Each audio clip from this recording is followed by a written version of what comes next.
আজ দুর্গাপুরে প্রধানমন্ত্রী নরেন্দ্র মোদীর জনসভা রীতিমতো কিন্তু দুর্গাপুর শহরে একেবারে সেজে উঠেছে। সেখানে কিন্তু তার ফেস টুডে এবং দলীয় পতাকায় সেজে উঠেছে দুর্গাপুর, সেজে উঠেছে নেহেরু স্টেডিয়াম। পাটনা থেকে আকাশপথে অন্ডালে নামবেন মোদী।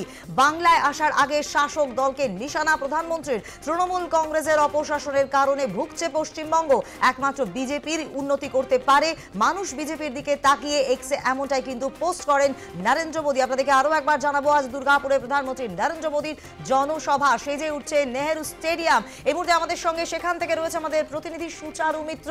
সুচারু, আমরা যেমনটা দেখছি একেবারে কিন্তু সাজো সাজো রব, এবং আজকে প্রধানমন্ত্রী নরেন্দ্র মোদী ঠিক কি বার্তা দেন সেই বিষয়ে কিন্তু অবশ্যই সকলেই নজর রয়েছে, সকলেই তাকিয়ে রয়েছেন সেদিকে। সুচারু।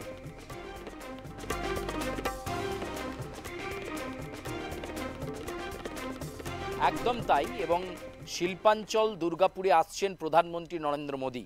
ফলে তার এই সফর রাজনৈতিকভাবে তাৎপর্যপূর্ণ, আবার সরকারি দিক থেকে দেখতে গেলেও তাৎপর্যপূর্ণ। বিকশিত ভারতের প্রায় ৫,৪০০ কোটি টাকার প্রকল্পের দ্বারোদ্ঘাটন করবেন তিনি। সেই প্রকল্পগুলো নিয়ে বার্তা দেবেন। তারপরেই বিজয় সংকল্প সভা, যেখানে রাজনৈতিকভাবে তৃণমূল কংগ্রেসের বিরুদ্ধে ভারতীয় জনতা পার্টি ২০২৬-এর বিধানসভা নির্বাচনে কিভাবে লড়বে, কিভাবে কোন স্লোগান কে সামনে রেখে লড়াই হবে। দুর্নীতির প্রশ্ন তো রয়েছে, কিন্তু ২ মাসের মধ্যে দ্বিতীয়বার বঙ্গ সফরে প্রধানমন্ত্রী নরেন্দ্র মোদী। এখানকার যে এই শিল্পাঞ্চলের মানুষ কিন্তু চায় যে দুর্গাপুরে আবার শিল্প পুনরুদ্ধার হোক। একাধিক কেন্দ্রীয় সরকারি শিল্প কারখানা সেগুলো বন্ধ রয়েছে, সেই শিল্পের জোয়ার আসুক, এই বার্তা তারা দেবেন। এই মুহূর্তে আমরা একটি বন্ধ কারখানার সামনে রয়েছি, যে কারখানার সামনে থেকে আমরা এই মুহূর্তে লাইভ প্রতিবেদন তুলে ধরছি। আমরা বিস্তারিত অবশ্যই আসছি এই বিষয়টাতে। তার আগে সেই বন্ধ কারখানার গেটের ছবিটা দেখব, কারণ দুর্গাপুর মুখিয়ে রয়েছে কখন পরিস্থিতি স্বাভাবিক হবে এবং প্রধানমন্ত্রী নরেন্দ্র মোদীর এই যে সফর অত্যন্ত তাৎপর্যপূর্ণ। সেখানে এসে তিনি শিল্পের কোনো বার্তা দেন কিনা, এটা খুব গুরুত্বপূর্ণ। যে শিল্প নিয়ে, বন্ধ কলকারখানা খোলা নিয়ে, বড় বড় রাষ্ট্রায়ত্ত প্রজেক্ট খোলা নিয়ে তিনি বার্তা দেন কিনা।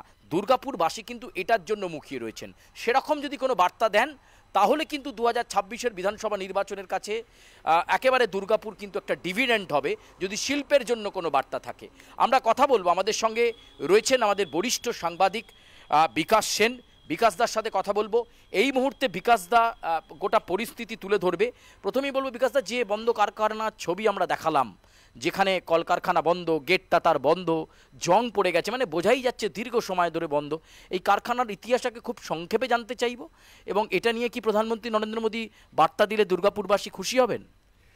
দেখো সুচারু, প্রথমে জানিয়ে রাখি এই মুহূর্তে আমি দাঁড়িয়ে রয়েছি Durgapur MAMC mining allied machinery corporation কারখানায়। সেই কারখানার একটা পুরনো ঐতিহ্য এবং ইতিহাস রয়েছে। বন্ধ হয়ে যায় ২০০২ সালে রুগ্ন ঘোষণা হওয়ার পর। সেই সময়ে কিন্তু একেবারে ৭,৪০০ জন কর্মী এখানে কাজ করতেন। তাদের একদম সম্মুখে নেমে আসে একটা ঘন অন্ধকার জীবন জীবিকার প্রশ্নে। এর পাশাপাশি আমার ঠিক উল্টো দিকেই রয়েছে ভারত অপথ্যালমিক গ্লাস কারখানা, যেটাও বন্ধ হয়ে যায়। এছাড়াও সার কারখানা, দুর্গাপুরের অন্যতম ফার্টিলাইজার কারখানা। এই বন্ধ রাষ্ট্রায়ত্ত ৩টে শিল্প কিন্তু মুখ থুবড়ে পড়ে প্রায় ২.৫ দশক ধরে এখানে দুর্গাপুরের এই অবস্থা। অর্থাৎ যেটাকে ভারতের রুড় বলা হতো, অর্থাৎ গতকালই শ্রমিক ভট্টাচার্য বিকালবেলায় সাংবাদিকদের অ্যাড্রেস করার সময় বলছিলেন যে জার্মানির সঙ্গে তুলনা করা হয় দুর্গাপুরের এই শিল্পাঞ্চলকে। এখানে কিন্তু একের পর এক কেন্দ্রীয় শিল্প মুখ থুবড়ে পড়ে। শুধু দুর্গাপুর স্টিল প্ল্যান্ট এবং অ্যালয় স্টিল প্ল্যান্ট রয়েছে, তার মধ্যে অ্যালয় স্টিল প্ল্যান্টের অবস্থা কিন্তু খুব একটা ভালো নয়। এখানেও কিন্তু নতুন করে ইনভেস্টমেন্টের প্রয়োজন হয়ে পড়েছে। সেল সে বিষয়ে ভাবছে, অর্থাৎ steel authority of India limited বা ইস্পাত মন্ত্রণালয় ভাবছে। এইটা ঘোষণার দিকেই তাকিয়ে কিন্তু দুর্গাপুরের বাসী, কারণ সেল বাঁচলে দুর্গাপুর বাঁচবে।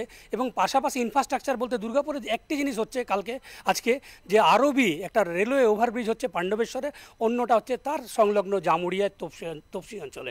কাজেই এই দিয়ে ইনফ্রাস্ট্রাকচারের যে প্রকৃত চিত্র সেটা কিন্তু ঠিকঠাক উঠে আসছে না। দুর্গাপুরের মানুষের কর্মসংস্থান, শিল্প সম্ভাবনা, এর দিকেই তাকিয়ে আছেন। যদিও শ্রমিক ভট্টাচার্য বলেছেন যে দুর্গাপুরকে ঘিরেই কিন্তু বাংলার শিল্প সম্ভাবনা নতুন করে আবার দেখা দেবে, আবার জেগে উঠবে। অনেক ধন্যবাদ বিকাশদা। দুর্গাপুরকে ঘিরেই বাংলায় নতুন শিল্প সম্ভাবনা, সেই শিল্প সম্ভাবনার হদিস কি প্রধানমন্ত্রী বিজয় সংকল্প সভার মঞ্চ থেকে দেবেন? একদিকে তিনি দুর্নীতির বিরুদ্ধে লড়াই করতে বলছেন, কিন্তু মানুষের তো কাজ চাই, কর্মসংস্থান চাই, শিল্প চাই। সেই দিকে তাকিয়ে তিনি কি বার্তা দেন? আরও একবার সেই কারখানা, আজকে প্রধানমন্ত্রীর ঘোষণার পর কি ধীরে ধীরে এই বন্ধ কারখানার গেটগুলো খুলে যাবে এবং তার দিকে দুর্গাপুরবাসী তাকিয়ে রয়েছে। যদি সেটা হয় তাহলে 2026-এর বিধানসভা নির্বাচনে অত্যন্ত গুরুত্বপূর্ণ হবে দুর্গাপুরের এই যে রাষ্ট্রায়ত্ত শিল্প কারখানা, সেই কারখানা আবার খুলে যাওয়া, যেখানে কিন্তু এখনও সিআইএসএফ সিকিউরিটি রয়েছে, কেন্দ্রীয় নিরাপত্তা বেষ্টনী রয়েছে। সেই সিআইএসএফ সিকিউরিটির মাধ্যমেই তারা কিন্তু চেষ্টা করছেন যাতে অন্তত এই কারখানাটাকে রক্ষা করা যায় এবং এই কারখানায় শিল্প এলে, জোয়ার এলে তারপরে আবার এখানে কিন্তু দেখা যাবে যে মানুষজন কিন্তু তাদের যে নিজস্ব ছন্দ সেটা ফিরে পাবেন। ফলে আজকে প্রধানমন্ত্রী নরেন্দ্র মোদী দুপুর 2:50-এ নামছেন, তারপর একটা ছোট্ট রোড শো করার কথা রয়েছে। দলের রাজ্য সভাপতি শ্রমিক ভট্টাচার্যকে নিয়ে একটি ছোট্ট রোড শো করবেন প্রধানমন্ত্রী নরেন্দ্র মোদী। রোড শো করার পর দুর্গাপুরের নেহেরু স্টেডিয়াম, সেখানে প্রথমে সরকারি প্রকল্পের উদ্বোধন এবং তারপর রাজনৈতিক যে মঞ্চ, বিজয় সংকল্প সভার মঞ্চ, সেখান থেকে দ্বিতীয়বার 2 মাসের মধ্যে দ্বিতীয়বার বঙ্গ সফরে প্রধানমন্ত্রী কি বার্তা দেন এবং দমদমের পরিবর্তে হঠাৎ দুর্গাপুরকে এই সময় প্রায়োরিটির মধ্যে, গুরুত্বের মধ্যে আনা, সেটাও কিন্তু রাজনৈতিকভাবে তাৎপর্যপূর্ণ। ফলে এই মঞ্চ থেকে দাঁড়িয়ে আজকে তিনি কি বার্তা দেন তার দিকে অবশ্যই আমাদেরকে তাকিয়ে থাকতে হবে। ধন্যবাদ সুচারু, অবশ্যই আমাদের এই ঘটনা দিকে নজর